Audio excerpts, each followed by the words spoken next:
महिला की अपनी एक कहानी है जो अपने समय में से समय निकाल कर दूसरे प्राणियों के लिए काम कर रही है। ज़्यादातर देखने में आया है कि लड़की जरा सी भी कोई बात हुई उसको सहन ना करते हुए फ़ोन कर देती है कि मम्मी आज मेरे साथ ये हुआ, मम्मी आज मेरे साथ वो हुआ।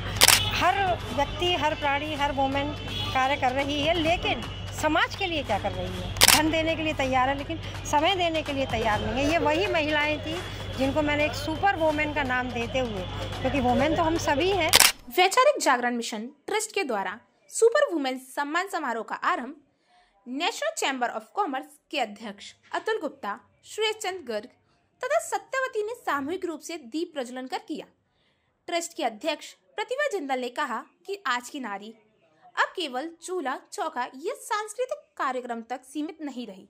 बेटियां जल, थल, नभ और अंतरिक्ष में भी अपनी क्षमता का लोहा मनवा रही हैं। वह वर्तमान समय का यथार्थ भी है और बदलते भारत की तस्वीर भी। उन्होंने 14 महिलाओं को यह सम्मान प्रदान किए। उन्होंने कहा कि युवतियां केवल सेना, अर्धसैनिक बलों और पुलिस तक ही अपनी क्षमता का प्रदर्शन नहीं कर रही, बल्कि जीवन के हर क्षेत्र में उनकी भागीदारी बढ़ रही है। कार्यक्रम के प्रारंभ में वैचारिक जागरण मिशन ट्रस्ट के सचिव दीपिका अग्रवाल ने संस्था को जानकारी दी और उसके उद्देश्य भी बताए। वर्तमान कार्य की अध्यक्षता करते हुए नेशनल चैम्बर ऑफ कॉमर्स के अध्यक्ष अतुल गुप्ता ने कहा कि देश के शहरी समाज को तो हर क्षेत्र में महिलाओं की भागीदारी दिख रही है, लेकिन ग्रामीण क्षेत्र में अभी इसे प्रोत्साहन की आवश्यकता है।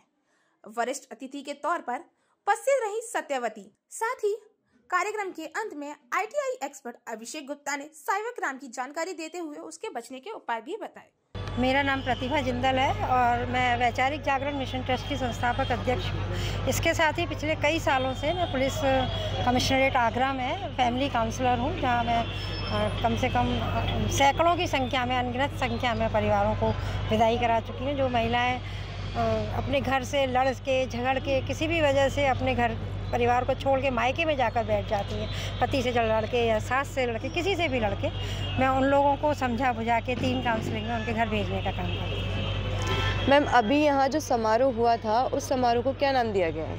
आज ये खादी एवं ग्राम उद्योग प्रदर्शनी जो लगाई जा रही है मंडल स्तर पर, यहाँ मेरे को आदेश हुए या निर्देश हुए कि एक नारी सशक्तिकरण के ऊपर एक कार्य करना है। तो मैं पिछले 15 सालों से नारी के लिए कार्य कर रही हूँ, उनको सशक्त बनाने का कार्य कर रही हूँ। आज मैंने नारी को, एक नारी होने के नाते मैंने नारी की जो ऐसी महिलाओं को चुनते हुए सुपर वुमेन नाम का टाइटल देते हुए, ऐसी महिलाओं को जो कि समाज में कहीं ना कहीं एक ऊंचा स्थान तो रखती ही है, साथ में वो अपनी जीविका चलाने के लिए, चाहे वो कोई डॉक्टर हो, प्रोफेसर हो, प्राचार्य हो, कोई टीचर हो, कोई भी हो, हर व्यक्ति, हर प्राणी, हर वुमेन कार्य कर रही है, लेकिन समाज के लिए क्या कर रही है?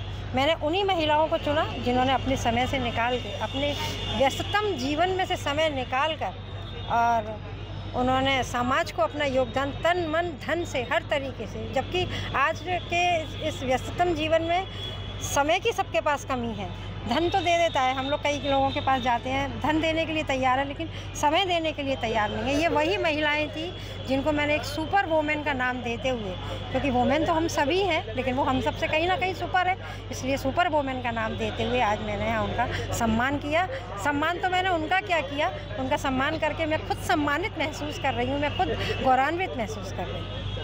तो मैम, ये जो महिलाएं थी जहां इन्हें सुपर वुमेन का सम्मान दिया गया, तो उनका चयन किस आधार पर किया गया है? मैंने अभी बताया जैसा कि उनका चयन उस आधार पर किया गया कि जैसे अभी हमारे बीच में मेडिकल जगत से, स्वास्थ्य के जगत से हमारे बीच में SN मेडिकल कॉलेज की head of the department of cancer doctor Surabhi Gupta थी, जो कि इतने बड़े उच्च पद पर रहते हुए अपना प्रोफेशन को भी पूरा करते हुए समाज में उस तबके में जाकर कि तंबाकू से कैसे कैंसर होता है, कैसे हम इसको ख़त्म कर सकते हैं, किस तरीक़ा से हमें तंबाकू को ख़त्म करना चाहिए और किस तरीके से इससे बचना चाहिए, लोगों के बीच में जाके एक टाइटल चलाते हुए कि नो मतलब नो, हमें तंबाकू नहीं खाना है, ऐसा एक उन्होंने अभियान चलाया। इसी तरीके से हर महिला की अपनी एक कहानी है जो अपने समय में से समय निकाल कर दूसरे प्राणियों के लिए काम कर रही है।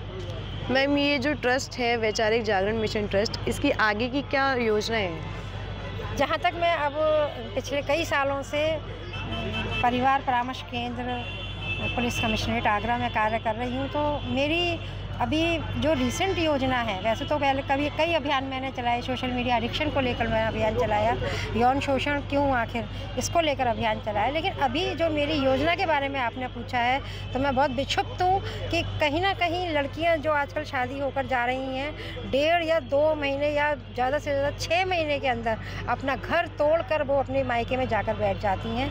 तो कहाँ ऐसे संस्कारों में कमी आ रही है, क्या कोई संस्कृति में कमी आ रही है, या घर के परिवेश में ऐसी कमी आ रही है, या माता पिताओं के समझाने में कमी आ रही है? इस बात को लेकर मैं एक माता और बेटी, उन दोनों के बीच में कैसी बॉन्डिंग होनी चाहिए, किस तरह की ऐसी बॉन्डिंग होनी चाहिए, क्योंकि ज़्यादातर देखने में आया है कि लड़की जरा सी भी कोई बात हुई उसको सहन ना करते हुए फ़ोन कर देती है कि मम्मी आज मेरे साथ ये हुआ, मम्मी आज मेरे साथ वो हुआ, और उसके चलते वो जबकि सबके साथ होता है, उसकी खुद उस माँ के साथ भी हुआ होता है, फिर भी वो उस घर को छोड़कर आ जाती है। तो मेरा अभी बस शहर के बीच में जाकर उन दंपतियों के बीच में जाकर जहाँ झगड़े चल रहे हैं उनको ही सुलझाने का मेरा योजना है।